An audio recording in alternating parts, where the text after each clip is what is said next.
शहर के एक कोने में एक पुराना पुलिस थाना खड़ा था, राजपुर थाना, जहां इंस्पेक्टर रघु की एक ही पहचान थी, उसकी लालच। रघु कहता था, जहां नोट है वही कानून है, और सच में वो उसी हिसाब से इंसाफ करता था। साहब, चौधरी के आदमी आए थे, बोले हैं कि चोरी का केस बंद कर दीजिए, बदले में कुछ देंगे। कुछ नहीं रमेश, गाड़ी चाहिए। कानून भी गाड़ी जैसा होता है, तेल डालो तो चलता है। रघु के लिए ये रोज की बात थी। उसे ना इंसाफ में दिलचस्पी थी, ना अपराध में, बस पैसे में।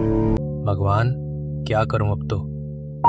गांव में रहना भी मुश्किल हो गया है, अब तो डर लगने लगा है। क्या करूं अब, आप ही कुछ करो।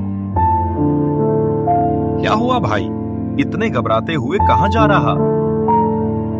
क्या बताओ भाई, कल से मेरा एक पुराना साइकिल गायब है। तो फिर तू पुलिस थाने में जाना और साहब को सब कुछ बता दे। उधर जाने से अच्छा है मैं अपना सामान खुद ही ढूंढ लूंगा। चल, मैं अभी चलता हूं।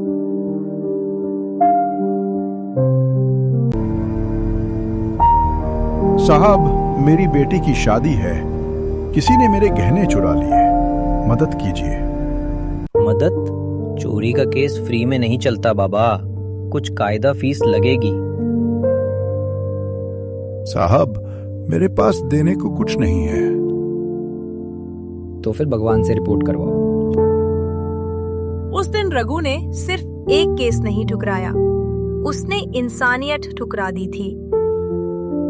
रघु भाई, हमारे इलाके में पुरानी हवेली में खजाना छुपा है, अगर साथ दोगे तो आधा हिस्सा तुम्हारा।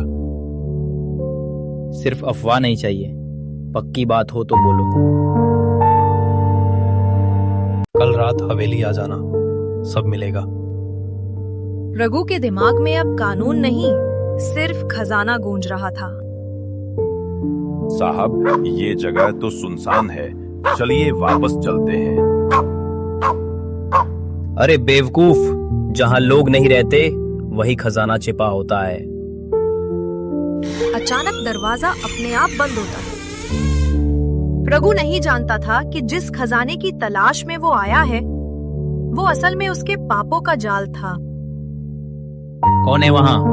बाहर आओ वरना गोली मार दूंगा।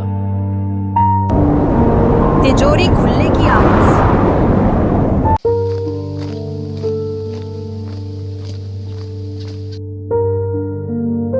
सोने की ईंटें। अब तो जिंदगी बन गई। अचानक धुआं निकलता है। इन ईंटों को छूने वाला कभी सुखी नहीं रहता, इंस्पेक्टर। तू कौन है?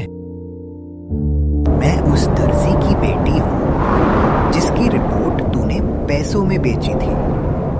जिस दिन तूने मना किया, उसी रात मैंने जान दे दी। रघु का लालच अब उसकी सजा बन चुका था। अगली सुबह हवेली से खबर आई, इंस्पेक्टर रघु की लाश मिली, चेहरे पर डर और हाथ में एक सोने की ईंट। साहब ने लालच में सब कुछ खो दिया। कहते हैं, जो इंसाफ बेचता है वो अपनी सजा खुद खरीद लेता है। लालच जब हद से बढ़ जाए तो इंसान से इंसानियत चली जाती है। रघु सिर्फ एक पुलिस वाला नहीं था, वो हर उस इंसान की कहानी था जो पैसों के लिए जमीर बेच देता है।